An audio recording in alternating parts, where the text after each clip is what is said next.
at the beginning, I asked the question, can we do it? Can we love each other? And the answer really is no, that we cannot do it without Christ. If we have Christ, then we can do it. We have to discipline ourselves, and we have to get off of our feelings. We can't run on our feelings. We can't say, that person hurt me so bad, I can't love them. You can't do that. That's not what God does.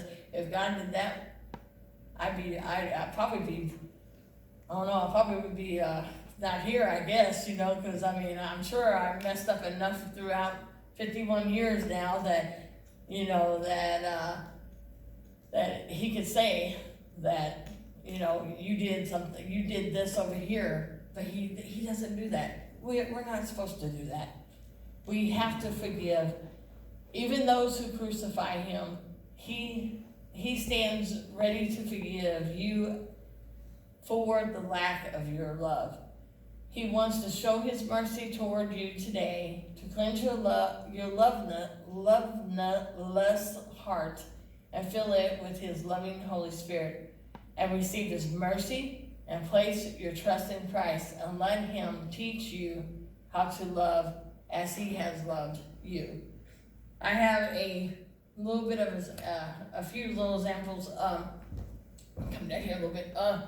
It's kind of hot up there.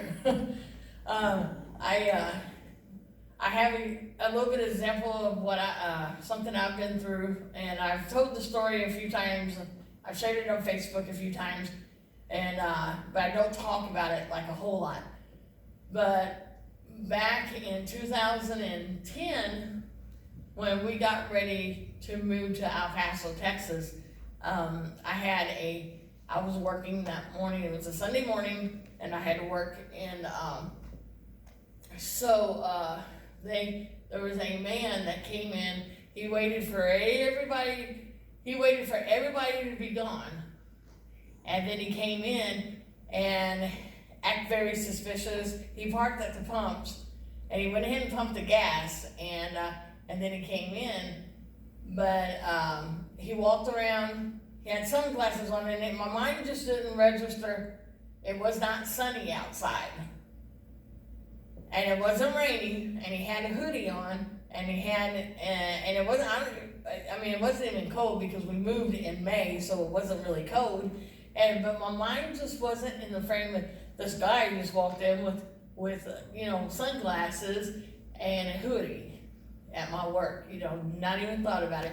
The two other girls that was working, they went outside back to take a break. So I was the only one in there. So he looked around the store, acted kind of weird. I kind of caught him in my eye a little bit, but then I continued to do what I was doing. So he comes up to me, and I had just come into work, and so my register didn't have much money, just the daily amount that they allow us to start off. And then this other register, where I was actually standing at, it had a little more money because it was when the shift actually started. And so I was standing there at that register where he walks up and he pulls a gun out of his pocket and he points it at me.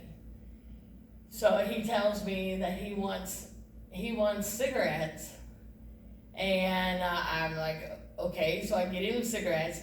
Well, then he wanted the money out of the register I was standing at, which I could do that. I could ring up the person, and it would open the drawer, but I just couldn't put code in to be able to open it with a code, Well, when I did that, I got all the money. I didn't question him. I didn't say anything. It felt like a slow motion type thing.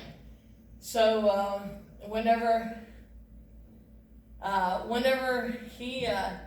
when he took and did that, it was like I was in really slow motion, and my mind was kind of not like exactly all like right there to what was really happening at the second. And so he decides he's like, I want the money. So I go in, and I'm trying to be able to open the register that is not mine. And so guess what it does? It locks up on me. I couldn't even get into the register at all.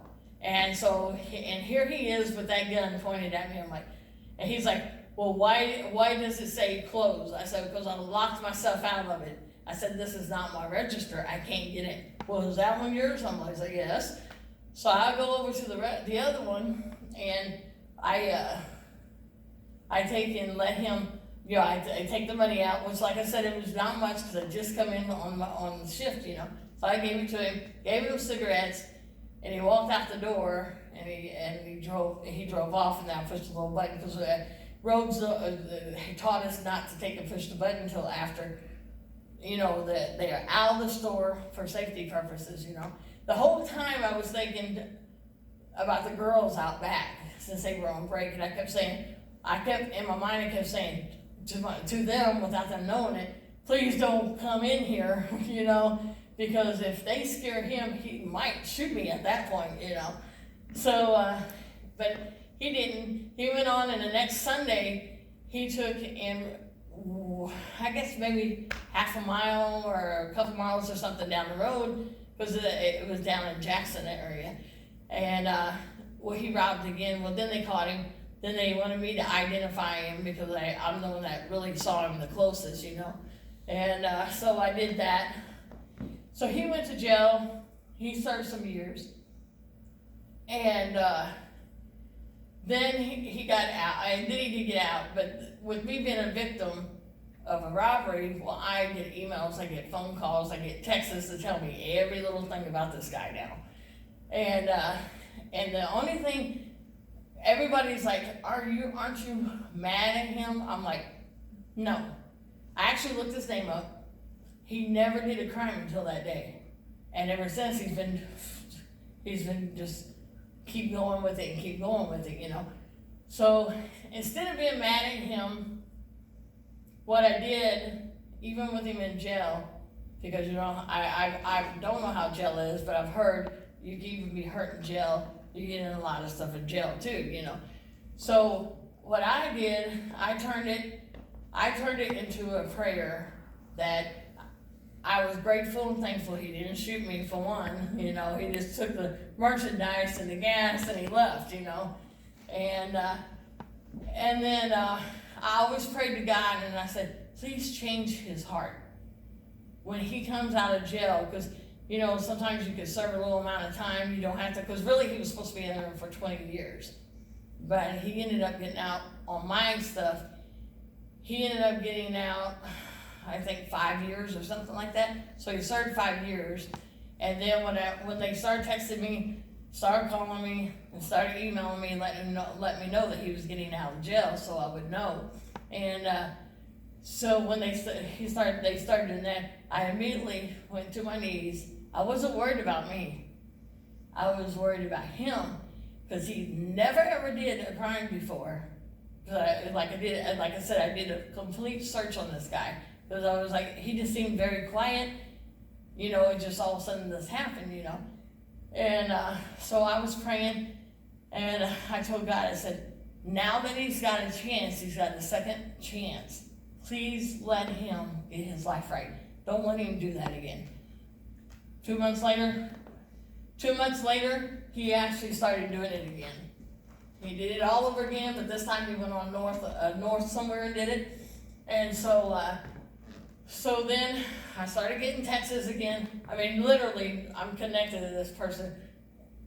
In the world, I'm connected to him since I was his, the first victim that he did. So they tell me every little thing is left with this guy every time he goes to jail. So when it starts in again on the phone calls, of course I have a little bit of shaky nightmares, but I trust that God's going to take that away eventually, And but I'll start praying immediately. I'll pray, Lord, what's up with this guy? He got a second chance, Well, then when he got out the second time, I went back to my knees again for this guy, and don't even really know him, it was Jackson and Fruitland area is pretty small area, kind of, everybody knows each other like here in St. John, but I still didn't know him, and but I was like, Lord, he's got the third chance.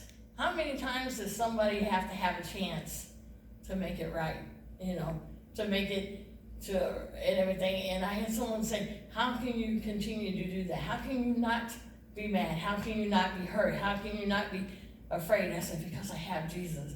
And I said, because we're supposed to love one another. No matter how much hurt, no matter how they've done wrong to me, I have always asked God to help me to love whoever it is. I'm not saying it's easy, because it is not easy all the time. But I always ask God, please help me to walk the walk as close to you as I can to show people your love. Because I want to be someone that is showing the love of the Lord, to where the love of the agape love just shines right through me and brings people to the Lord, you know. But then there's many other little stories, you know. This person did me wrong over here. This person did me wrong. Same thing, you know. And it's like I've studied the Bible so much about God's love, you know, and it's so important to me that it's so important for me that I conquer and I learn as much about God's love, because if we don't love with God's love, we have nothing. We can't make it to heaven if we're not serving Him, we can't be a witness for Him if we are not loving with God's love. It is unconditional no matter what. So, anyway, so that's it for today. You can cut off the videos. So,